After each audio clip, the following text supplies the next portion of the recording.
de memoria, así que aquí van a tener que tener harto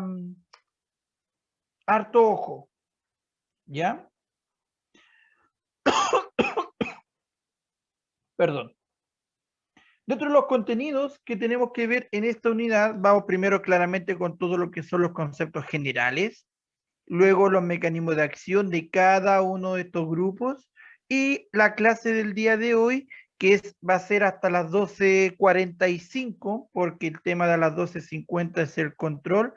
Vuelvo a repetir, se da la opción solo por el día de hoy de que aquellos que no quieran rendir el control hoy lo pueden rendir el miércoles, pero claramente el control de hoy, perdón, el control del miércoles va a ser diferente al control de hoy.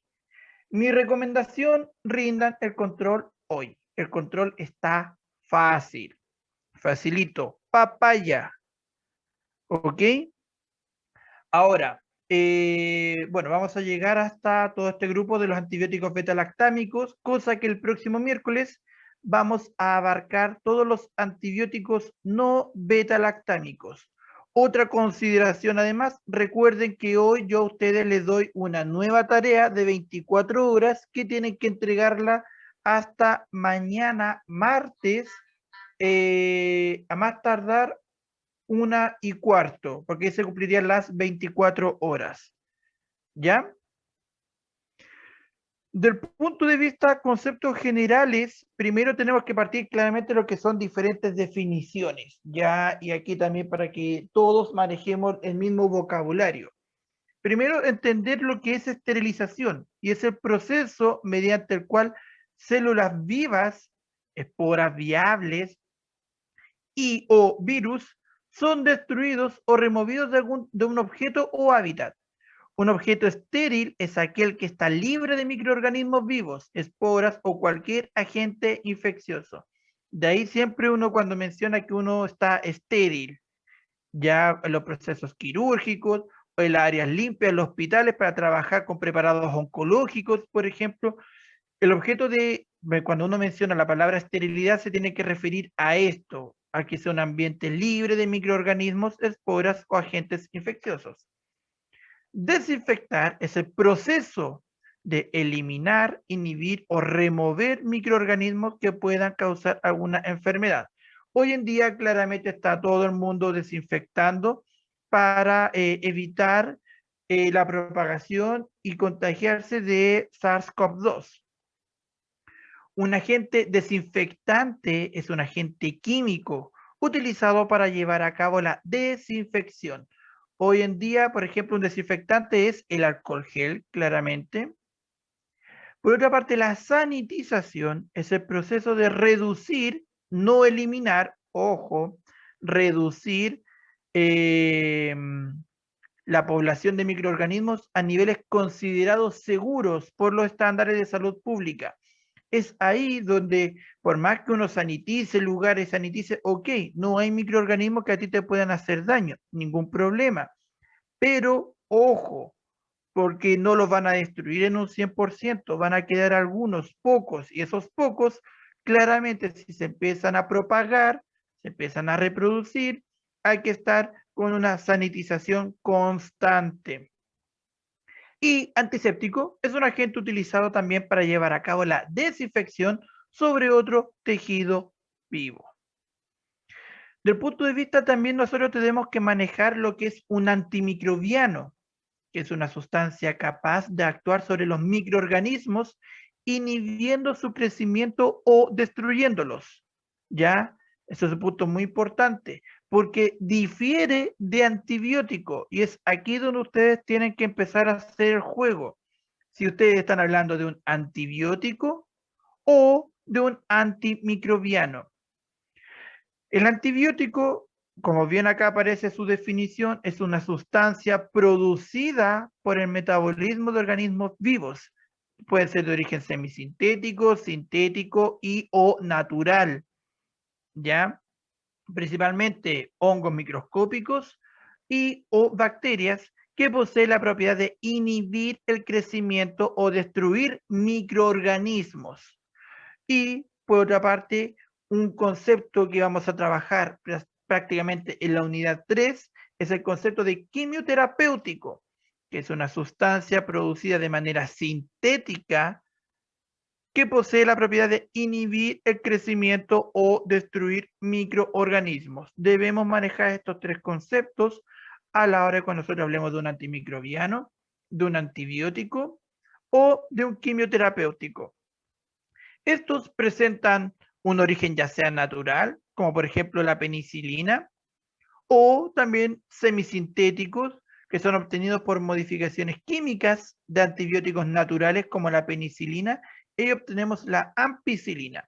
Claramente todos estos ejemplos lo vamos a ir hablando a lo largo de la clase, o también sintéticos, generados mediante la síntesis química, y hablamos de todo el grupo de las sulfas, que eso lo vemos el próximo miércoles. También debemos conocer lo que tiene relación a la concentración inhibitoria mínima y la concentración bactericida mínima. La concentración inhibitoria mínima corresponde a la menor concentración del antimicrobiano que inhibe el crecimiento bacteriano luego de 18 a 24 horas de incubación, mientras que la concentración bactericida mínima corresponde a la concentración capaz de reducir en un 99,9% la densidad de población bacteriana. Me explico acá. Si yo hablo de la CIM, que es la concentración inhibitoria mínima, y como bien aquí tenemos la definición, es la menor concentración, vamos a hacer un gráfico. Concentración, tiempo, dependiente. ¿Ok? Con azul va a ser mi crecimiento de la bacteria. ¿Ok? Y ahí tengo mucha bacteria en mi organismo. Y, por ejemplo, vamos a estar infectados mediante una pseudomona. Y con la pseudomona vamos a tratarla nosotros con amoxicilina. Y yo, por ejemplo, vamos a dar una dosis de 500 miligramos cada 12 horas. ¿Ok? Con esos 500 miligramos cada 12 horas, yo debería poder ser capaz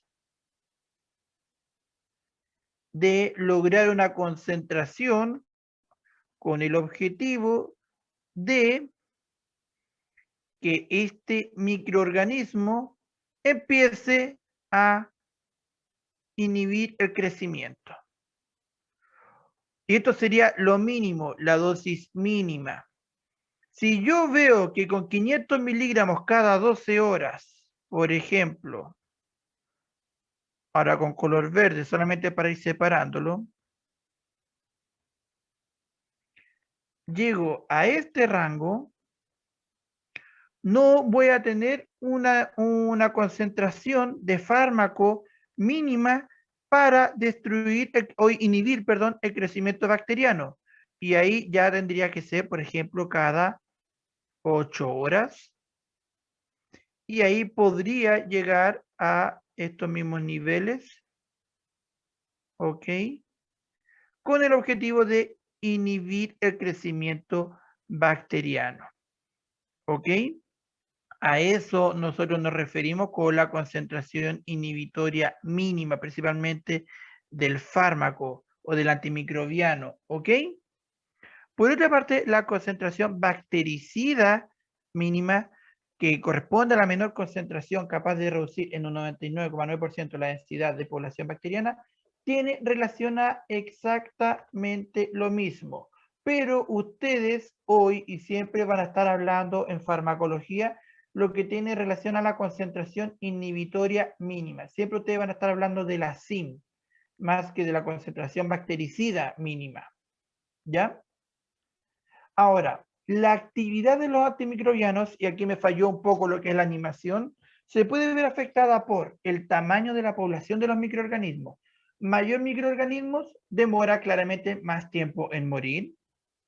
Composición de la población. Si hay una cepa, un microorganismo multiresistente, claramente no se va a poder utilizar cualquier antimicrobiano, sino que va a haber que utilizarse aquellos de amplio espectro o aquellos que están en desuso para ver si esos que están en desuso pueden destruir a este microorganismo. O también la concentración o intensidad del agente microbiano. Mientras más concentrado o una mayor dosis, también uno entiende que va a ser en la potencia más alta para destruir al microorganismo, ¿ya? Pero eso no siempre es así. A veces se requieren dosis pequeñas o concentraciones mínimas de antimicrobiano o incluso, por ejemplo, la amicacina en pacientes neonatología, basta con una dosis cada 48 horas para ir disminuyendo lo que es la concentración de los microorganismos. Por otra parte, también la duración a la exposición, mientras más tiempo esté el microorganismo expuesto a la gente, ya, en este caso la gente sería el antibiótico o el antimicrobiano, mayor será el número de organismos eliminados. Si ustedes se fijan leyendo, todo tiene relación. También más temperatura, mayor efectividad en la destrucción del antimicrobiano. Y otro punto muy importante es el medio ambiente local. No es lo mismo el tipo de microorganismo, perdón, que vive al norte o que habita, perdón, al norte de Chile que aquel que habita al sur de Chile. Las condiciones ambientales son diferentes o incluso hoy mismo podemos dar un ejemplo con esto de las cepas diferentes del SARS-CoV-2, neoyorquina, brasileña, la británica, la misma China que es la original, entonces son ambientes diferentes, incluso hoy en día se está hablando de una posible variante chilena, ¿ya? Entonces el medio ambiente influye, ¿ya? En que pueda verse favorecido o no el microorganismo, ¿cierto?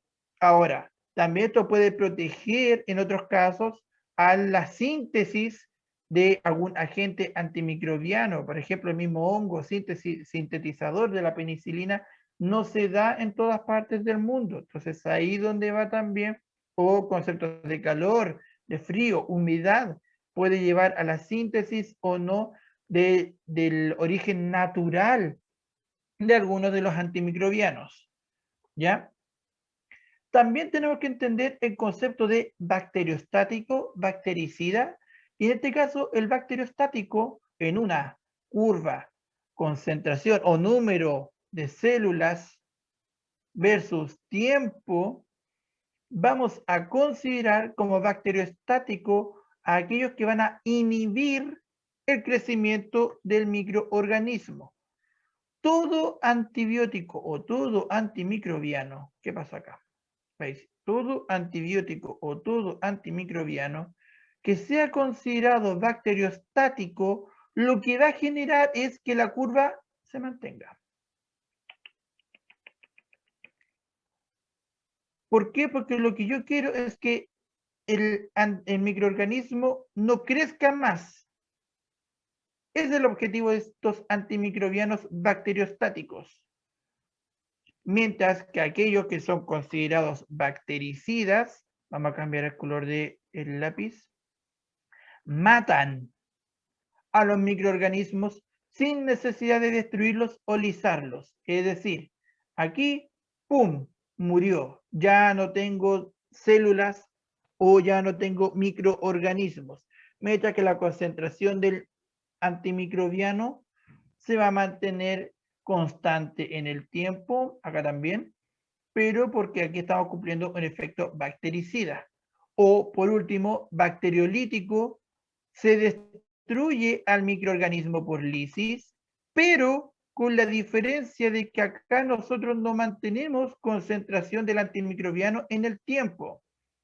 El antimicrobiano se destruye junto el microorganismo es destruido junto con la acción del antimicrobiano, ¿ya? Y de esa forma ambos llegan al pic y después como que inician juntos y mueren juntos, ¿ya? Ese es el objetivo de cuando los antimicrobianos son considerados bacteriolíticos. También dentro de los requisitos para un muy buen antimicrobiano, tiene que ser específico. Se refiere al espectro de la actividad antimicrobiana. El antimicrobiano tiene que atacar directamente a un microorganismo en específico. Tiene que unirse a ese y destruirlo. No se va a unir a otro o sea, no se va a unir a otro microorganismo. No va a llegar y decir, uy, quiero atacar a Pedro, Juan y Diego. No, debo atacar solo a Juan. Ese es el objetivo de un buen antimicrobiano. La eficacia in vivo tiene que demostrarse para el efecto bacteriostático o bactericida. Es decir, su acción no debe ser revertida en el interior del organismo. Tiene que demostrar un efecto bacteriostático o bactericida para también poder ser aprobado. O incluso tiene que presentar una toxicidad selectiva. Debe ser tóxico para el microorganismo e inocuo para el hospedero. Yo soy el hospedero, entonces a mí el antimicrobiano no me debe hacer daño, pero sí debe hacer daño al microorganismo que está en mi interior. Ese es el objetivo de un muy buen antimicrobiano. Para ello, también nosotros debemos recordar, dentro de algunos de los antecedentes históricos, a Paul Ehrlich, que sintetizó o creó, en este caso, el primer compuesto químico, Salvarsan, que podía curar una infección, en este caso era la sífilis, ¿ya? Y esta fue su molécula química, que se consideró como la bala mágica. Todo el mundo lo utilizaba sin saber ni siquiera en su época qué era la sífilis. O todos conocemos a Alexander Fleming, que es el que observó en el hongo Penicillium notatum, que impedía el crecimiento de Staphylococcus aureus, descubre en este caso la penicilina. Y luego Florey y Chain la aíslan a partir de este hongo, obteniendo la penicilina G, que hoy en día todos la conocen como la penicilina con benzatina, que es esta molécula que vemos aquí. Y aquí tenemos el anillo beta-lactámico y el anillo tiazolidínico, que lo vamos a discutir en un par de diapositivas más adelante. Esto como cultura general, ustedes deben determinar también y conocer cómo es que se realizan los antibiogramas. Principalmente ustedes ya van a ser futuros químicos farmacéuticos en unos 3 años más. Es el método más utilizado, el antibiograma, mediante la técnica de Kirby-Bauer. Es práctico y sencillo, y por aquí yo tengo una diapositiva, esta imagen. Nosotros utilizamos una placa de Petri, y la cual cada letra es un antibiótico, A, B, C, D, E, F, G, cada una son un antibiótico. ¿Qué ocurre? Esta placa de Petri, estas líneas que están acá, puede ser un microorganismo, Staphylococcus aureus, por dar un ejemplo. O incluso a ustedes mismos, a mí me hacen un hisopado, llego y me empiezan a cultivar los microorganismos que yo tengo aquí en mi interior. Y la placa de Petri y la dejan cultivando 48 horas y le agregan diferentes círculos que poseen antibióticos. Con el tiempo, luego de 48 horas de incubación, el tecnólogo toma la placa de Petri y se va a dar cuenta que aquellos que no tienen halo de inhibición, significa que el hospedero, o sea yo, voy a ser resistente a ese antibiótico. Ejemplo, a mí me quieren tratar con amoxicilina y veo que no tengo inhibición, lo que significa que a mí la amoxicilina no me va a hacer efecto. Por el contrario, por ejemplo, tengo este de letra E, que es sensible y que presenta halos de inhibición. Eso significa que este antibiótico va a destruir el microorganismo que habita en mi interior. Por ejemplo, una citromicina, ya, o una claritromicina, por decir algunos antibióticos. Y decir, ahí el médico decide claramente utilizar algún grupo macrólido para atacar mi infección. Del punto de vista también tenemos que considerar lo siguiente, ¿ya? Y todo esto como clase introductoria. Tenemos un antibiótico. Aquel alumno que tenga que dar examen, la primero que le voy a pedir es que me tiene que dibujar esta molécula. Esta es la daptomicina. Y lo voy a entregar en online, una diapositiva en blanco, para que el alumno me dibuje con lujo de detalles lo que es la daptomicina. Y este es mi antibiótico. La daptomicina es un lipopéptido. Esto la vamos a discutir claramente en la siguiente clase, la del día miércoles. ¿Ya? Esta es un bactericida, concentración dependiente, y este también antibiótico está indicado para la endocarditis infecciosa por Staphylococcus aureus, o también para complicaciones en la piel y en las partes blandas, para que ustedes conozcan. Y este es nuestro Staphylococcus aureus. ¿Qué es lo que nosotros sabemos? Claramente el antibiótico va a destruir nuestro Staphylococcus aureus. Pero el estafilococcus puede o no ser destruido y para eso va a depender mucho del hospedero. No es lo mismo, y vuelvo a decir siempre el mismo ejemplo, un hospedero que viva al norte de Chile que un hospedero al sur de Chile, donde hay un microorganismo puede, como bien dice Mañalich, mutar, se puede volver buena o mala persona nuestro microorganismo y de acuerdo a eso puede hacernos más o menos daño, o también ser más o menos lábil a la acción bactericida, en este caso de la daptomicina. ¿Ya? Entonces, en ese criterio, claramente nosotros depende mucho también de los hospederos, depende mucho de nosotros. También no es lo mismo un paciente obeso que un paciente bulímico o un paciente que esté con más de algún tipo de microorganismo en su interior, también supongamos unas pseudomonas, o que incluso el paciente esté con antibióticos y también antifúngicos. El sistema inmune de ese paciente va a estar destruido completamente y puede ser propenso a otro microorganismo que lo ataquen. Entonces es un pool de posibilidades y uno no tiene que siempre hacer una relación a un antibiótico, un microorganismo. Eso no siempre ocurre. ¿Ya? Del punto de espectro, los de amplio espectro pueden atacar a diferentes tipos de bacterias. Ya tenemos aquí, por ejemplo, las tetraciclinas que atacamos desde las gram negativas, también gram positivas. Aquí está la tetraciclina, abarca todo este espectro. Y tenemos desde la clamidia, la rickettsia, gram positivos y gram negativos. O, por ejemplo, de bajo espectro como vancomicina, que vancomicina va a atacar directamente a solo bacterias gram positivos. O la streptomicina, que va a atacar a micobacterias o también a bacterias gram negativos. ¿Ok? De acuerdo a la clasificación de los antibióticos, se pueden clasificar en aquellos que alteran o inhiben la biosíntesis del peptidoglicán, afectan la función de permeabilidad de la membrana, inhiben la síntesis proteica, actúan a nivel de material genético o interfieren en la biosíntesis del ácido tetrahidrofólico. Como ustedes ya tuvieron microbiología, está en su malla, ustedes deben recordar al menos esta diapositiva o alguna similar, si no es esta de acá, o alguna otra similar. Y vemos cómo diferentes antibióticos van a actuar, por ejemplo, los betalactámicos, la cefalosporina, manobactámicos o carbapenémicos actúan a nivel de la síntesis de la pared celular. O, por ejemplo, algunos que actúan a nivel del metabolismo del ácido fólico, como el tirimetoprim o las sulfonamidas, ¿ya?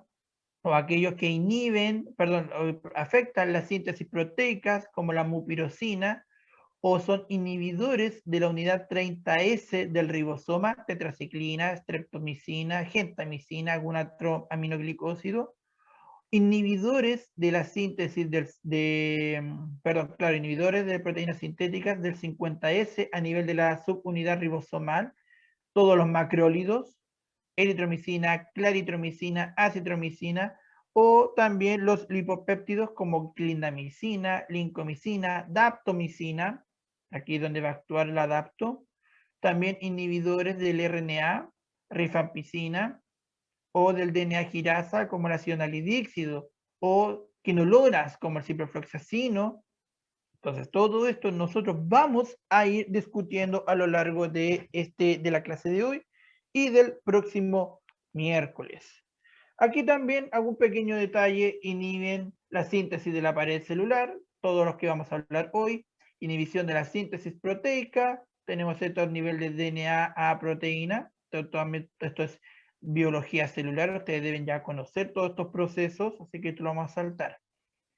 La tarea, y ustedes saquen un print de pantalla, un pantallazo, una foto, porque la diapositiva todavía no se las voy a subir hasta el próximo miércoles, porque aún no termino la diapositiva del día miércoles, así que saquen de inmediato una tarea, o sea, un pantallazo a esta tarea.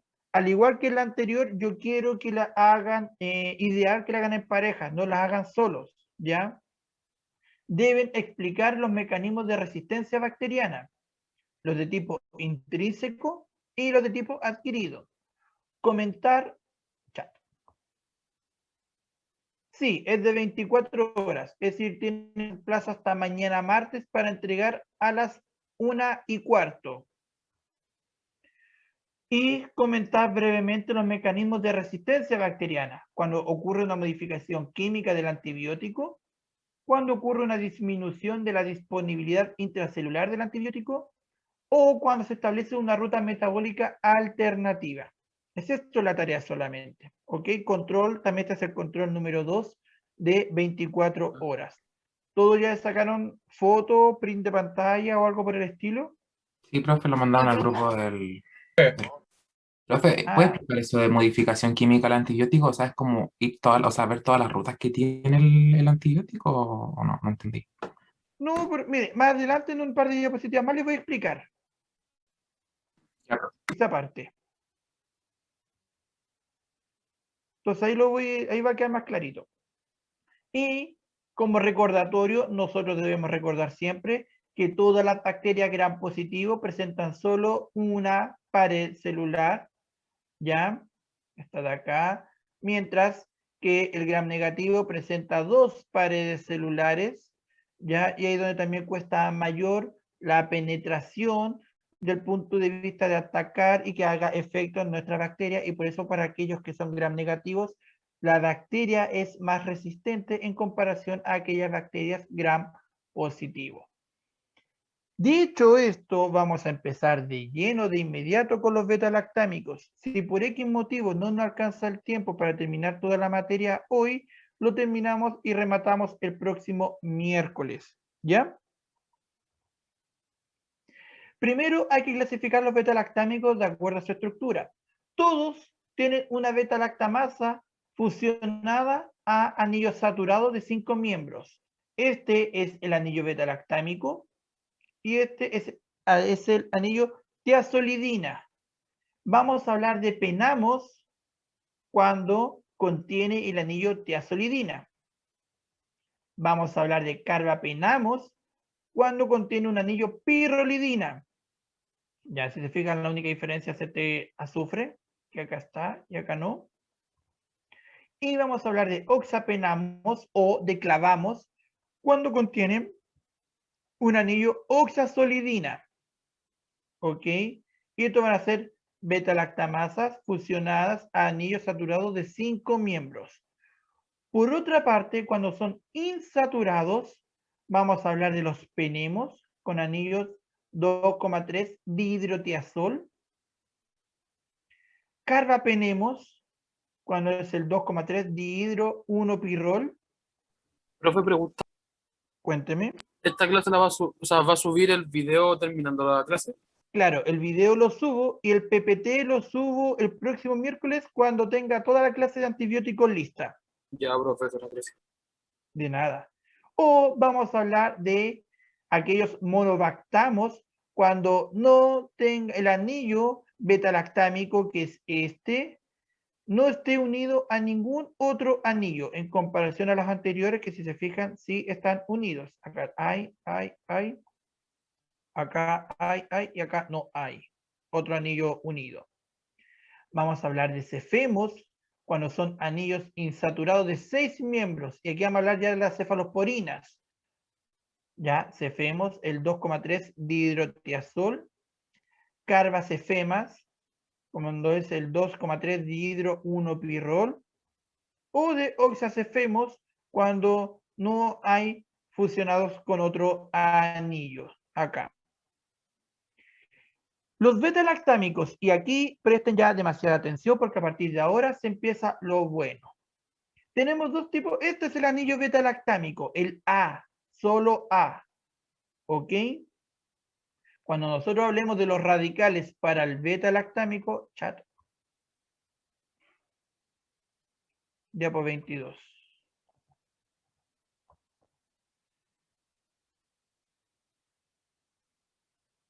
Diapo 22. Listo, de nada, Carla.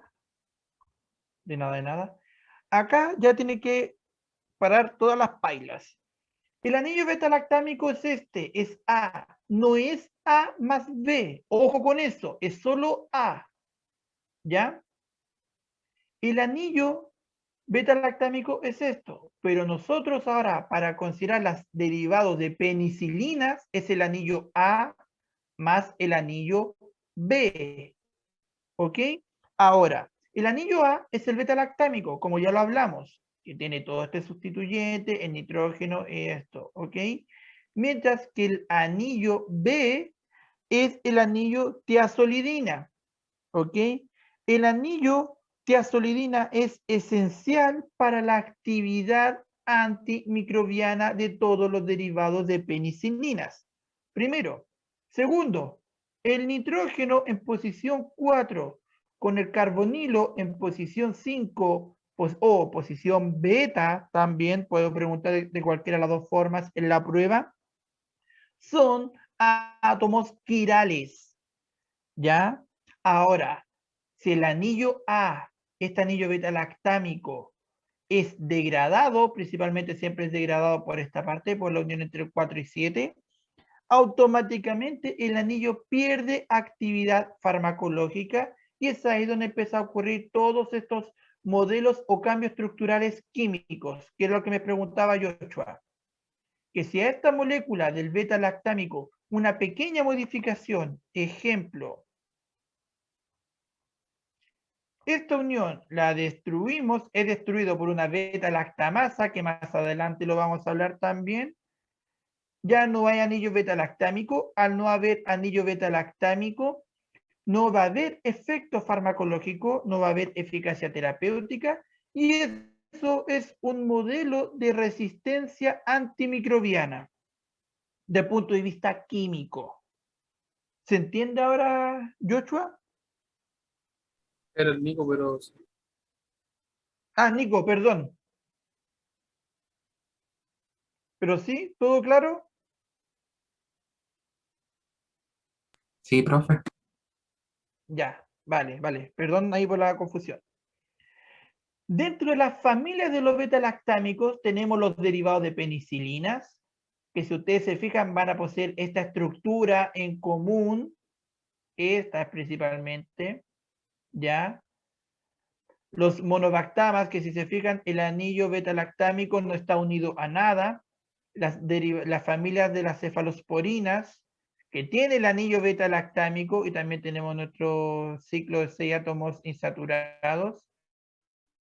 O también aquellos que son inhibidores de beta-lactamasas, como el ácido clavulánico o la tienamicina.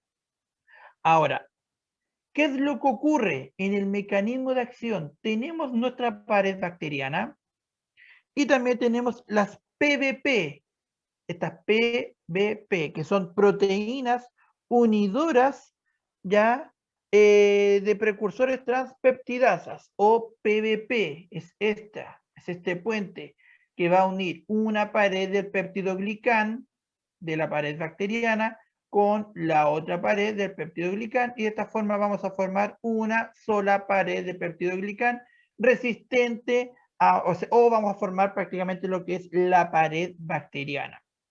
¿Qué es lo que van a hacer los beta-lactámicos? Todos estos ¿ya? Lo que van a hacer es inhibir la unión de estas PVP, van a cortar acá, van a cortar acá,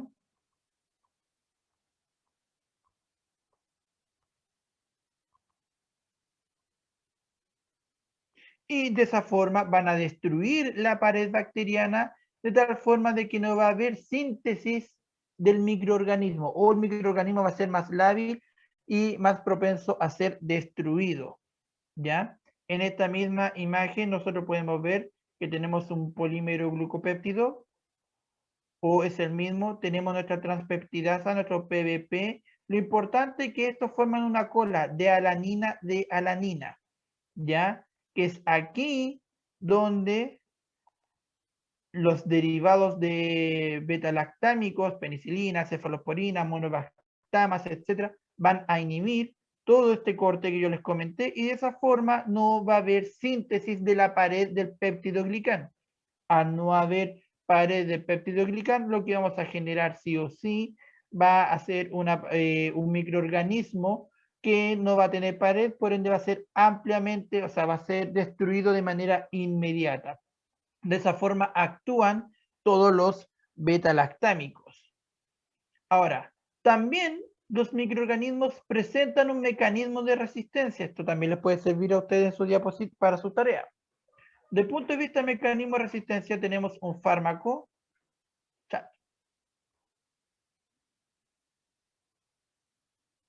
para gram positivo y gram negativo, Nico. Porque aquí después vamos a ir viendo que hay cefalosporinas que actúan tanto a gram positivo como a gram negativo. Y los derivados de penicilinas principalmente actúan a nivel gram positivo, pero también algunos actúan a nivel gram negativo. Entonces al final tiene que destruir ambas paredes. No actúa solo para gram positivo.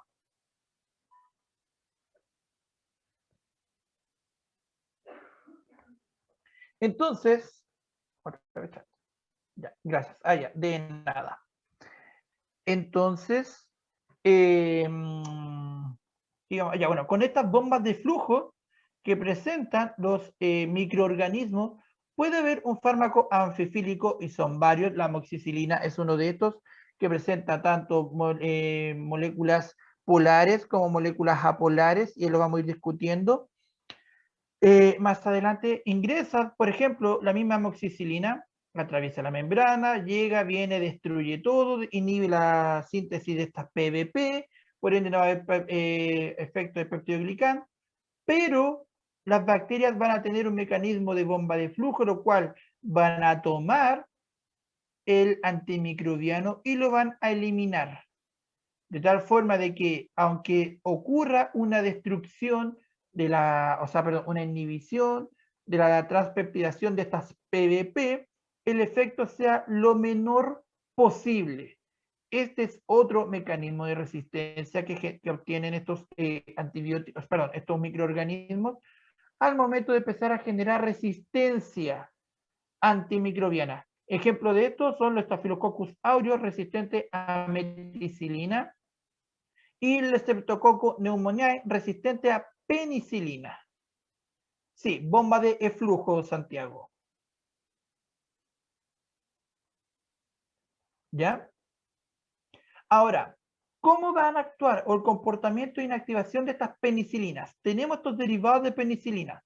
Primero, entender que R van a ser radicales, y aquí es donde vamos a incluir toda la cháchara de moléculas que vamos a ir agregando, una cosa más fuerte, otra más débil, modificación, cambios estructurales, farmacomodulación, que va a entregar o mejor propiedad farmacológica, mejor propiedad farmacocinética, farmacodinámica, o peor, y por eso no se sintetiza, etc. ¿Qué es lo que ocurre? Tenemos nuestra penicilina, o claro, todo nuestro derivado de penicilina. Tenemos aquí A, el anillo tiazolidina, y B, el anillo beta-lactámico.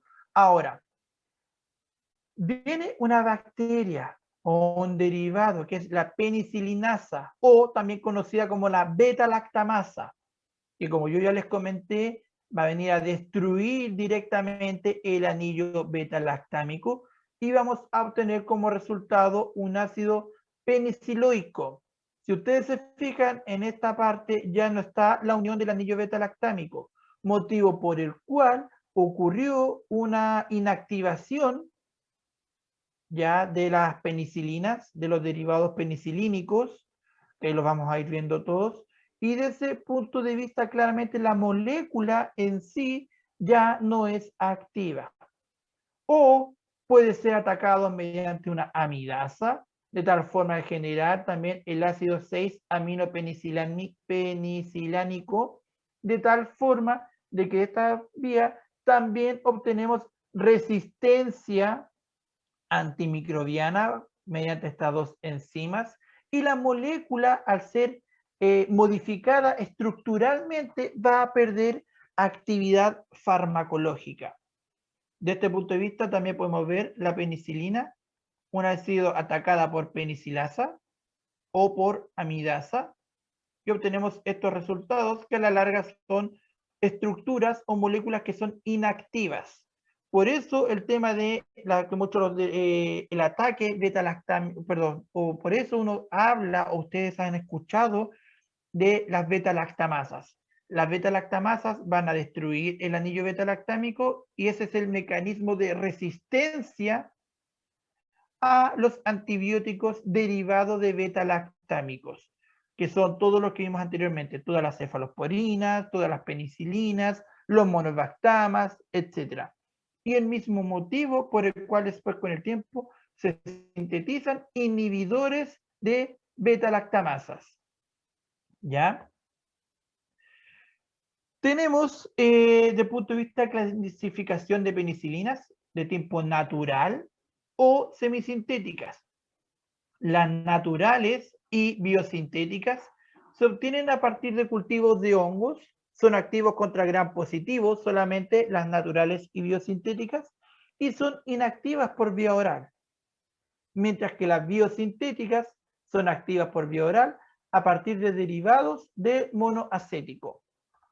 Por otra parte, las semisintéticas, y ahí claramente vamos a hacer el desglose de todo el tema, la búsqueda de estos compuestos se realiza para evitar inconvenientes de las penicilinas, escasa o nula actividad por vía oral, escasa o nula actividad sobre gram negativo. Estos actúan más a gram positivo, pero adquieren también resistencia. Y aquí lo vamos a ir viendo. La relación estructura-actividad de las penicilinas se detalla principalmente porque el radical acá, mientras más voluminoso sea el radical en esta vía, ya principalmente sé que es de tipo un ácido benzoico, por ejemplo, o un anillo bencénico, va a entregar mayor resistencia, principalmente por impedimento estérico a las beta-lactamasas. Primero. Ahora, se puede también obtener resistencia acídica, y eso también lo vamos a discutir un poco más adelante, cuando en la cadena lateral del fenoxi, por esta vía, ya haya algún anillo bencénico. Es decir, podemos tener anillo bencénico acá y vamos a lograr un impedimento estérico. Por ende, vamos a obtener una menor degradación de beta-lactamasas, o por esta vía, cualquier anillo bencénico, podemos obtener una mayor resistencia a la hidrolización en un medio ácido. Eso me va a generar a mí también una mayor resistencia a la degradación en ácido, lo que significa que podría obtener moléculas para administrar vía oral. Vuelvo a repetir, cualquier cambio en el anillo beta-lactámico pierde su actividad de manera inmediata. ¿Cuál es la ventaja, primero, de estas penicilinas?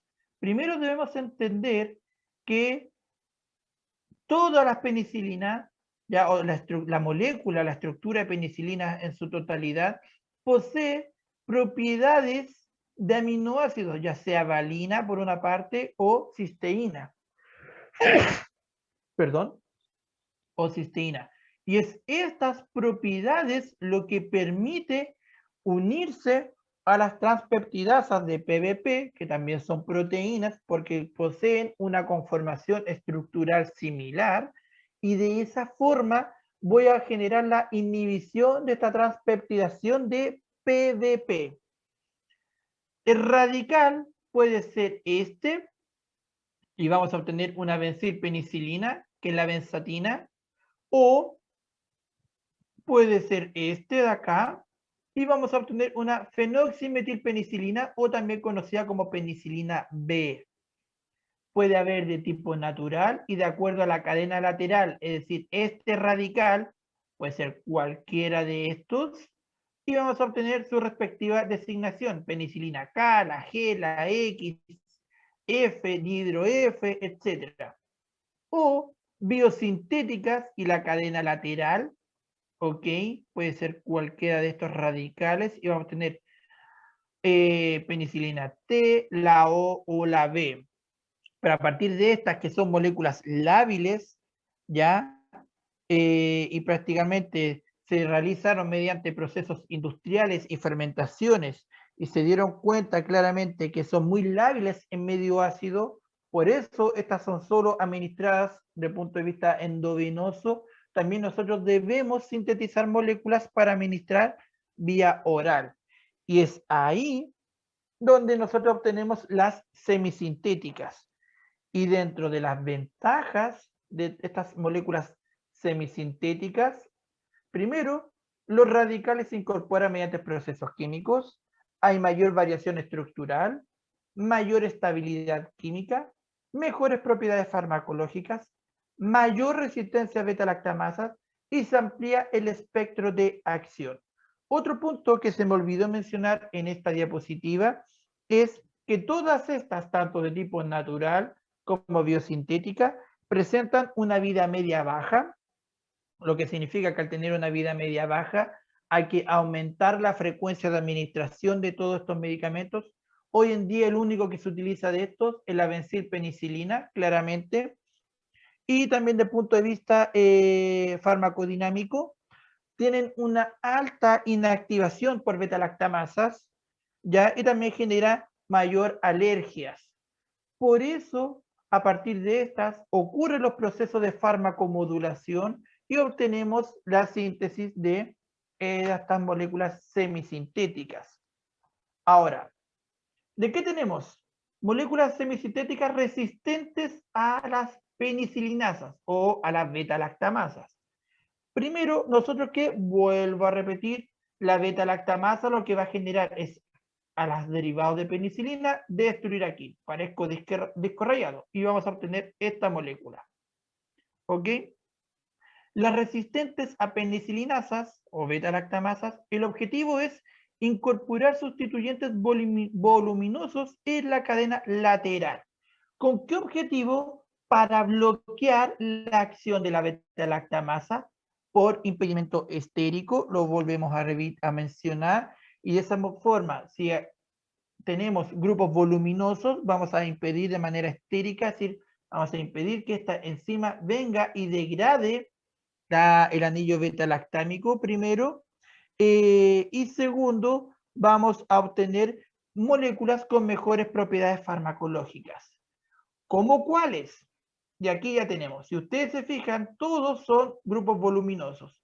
Nabcicilina, meticilina, o incluso estas son administradas endovenosas, o principalmente la cloxacilina, dicloxacilina o flucloxacilina, que tiene grupos voluminosos, principalmente de todo tipo, anillos, ¿ya? Y con esta manera evitamos la degradación por beta-lactamasas. Ahora, ¿qué es lo que ocurre con estos de abajo en comparación a los de arriba? Estos, la oxacilina, cloxacilina, dicloxa o flucloxa, son derivados isoxazilpenicilinas. Presentan el anillo isoxazol, este marcado con rojo. Y es este el que me da a mí la propiedad de que estas moléculas pueda administrarlas vía oral. No así la meticilina o la nabcicilina, que si ustedes se fijan, no presentan el anillo isoxazol y por ese criterio no pueden ser administradas vía oral, ¿ya?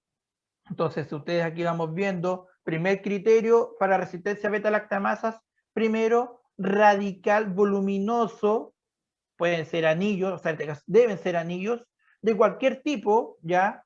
Puede ser en este caso un anillo isoxazol o anillos bencénicos, como ya hablamos, pero tienen que ser voluminosos para evitar la degradación por beta-lactamasas. Primera pregunta. Ahora, si yo le digo, ¿qué criterios debe tener un derivado de penicilina semisintético resistente a beta-lactamasas? Usted debe mencionar dos. Primero, un radical voluminoso y segundo, la presencia de un anillo isoxazol. ¿Ya? Entonces ustedes con eso ya tienen una respuesta clarita. ¿Ya? Este también, el anillo isoxazol, me da la estabilidad para administrar la droga vía oral, que las otras moléculas no lo tienen. ¿Ya? Y también tenemos las ácido resistentes, que aquí ya entramos la ampicilina, la amoxicilina o la feniticilina. ¿Cuál es la ventaja? Primero, para el diseño de estas moléculas ácido resistentes, hay que entender que los derivados, hay que recordar que los derivados de penicilina, ya los primeros, los que son administrados endovenoso, es porque son degradados rápidamente en medio ácido. Entonces, y por eso nos administran vía oral. Y como yo necesito drogas que puedan ser administradas vía oral con el único objetivo de evitar la degradación en un medio ácido, es realizar primero una modificación y para eso primero debo también tener un grupo voluminoso, porque de esta forma evito la degradación de beta-lactamasas, ¿ok? Primero esto, acá también, en este caso grupos voluminosos. Y segundo, tiene que haber un grupo atractor de electrones con efecto inductivo. De esa forma voy a obtener una mayor estabilidad, una mejor absorción, perdón, mayor estabilidad en un medio ácido, lo que me va a generar una mayor absorción por vía oral de estas moléculas.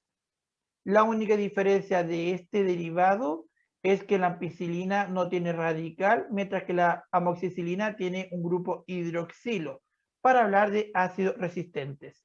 El pero de estas moléculas ácido resistentes es que presentan una escasa absorción a nivel intestinal.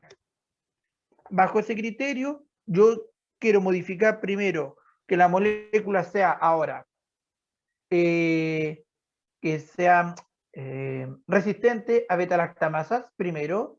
Segundo, que sea estable en un medio ácido. Y tercero, que tenga absorción a nivel intestinal. Y para ese criterio, creo o sintetizo profármacos a través de la ampicilina. ¿Ya? Es ahí donde yo tengo la metampicilina, talampicilina, porque yo tengo, esta es la ampicilina, ¿ok? Pero vamos a obtener radicales.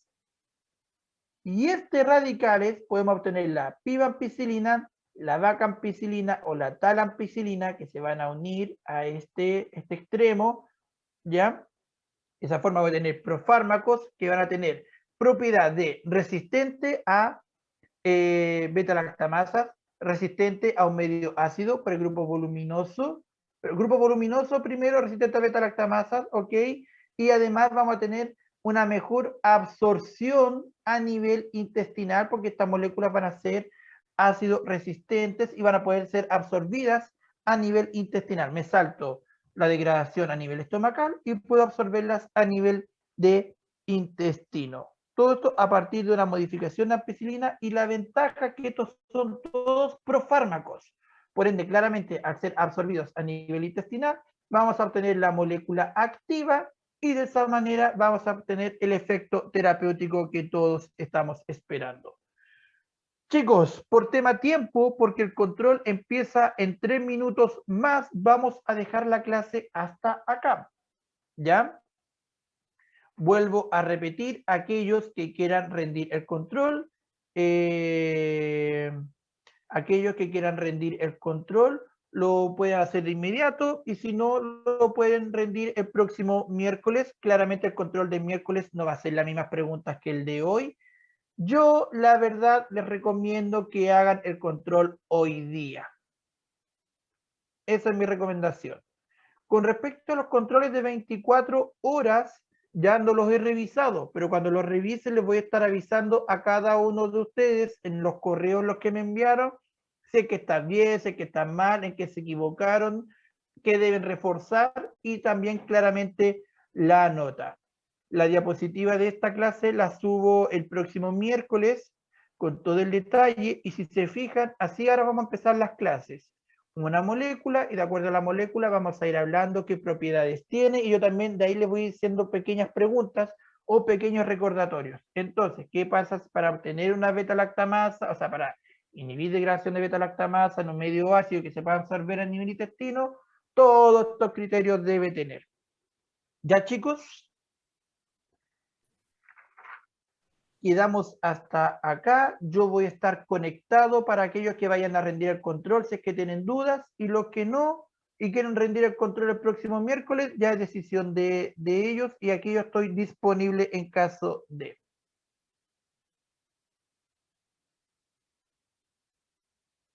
No, ya no. Si usted quiere rendir el control, rinda el control y si ya ve que ya está lista, se puede retirar porque la clase hasta las 1:15. Entonces tenemos estos 20 minutos para que ustedes puedan rendir el control. De nada.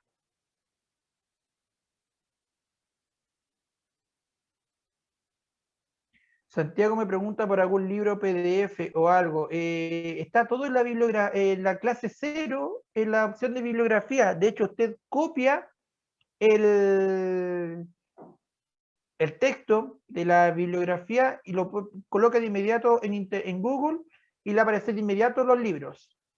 De todas maneras, yo se los puedo subir. Sé que prefieren, no hay problema.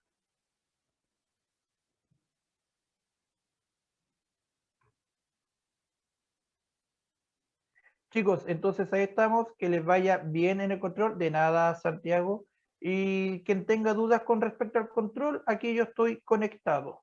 Voy a detener la grabación y cualquier cosita hablamos.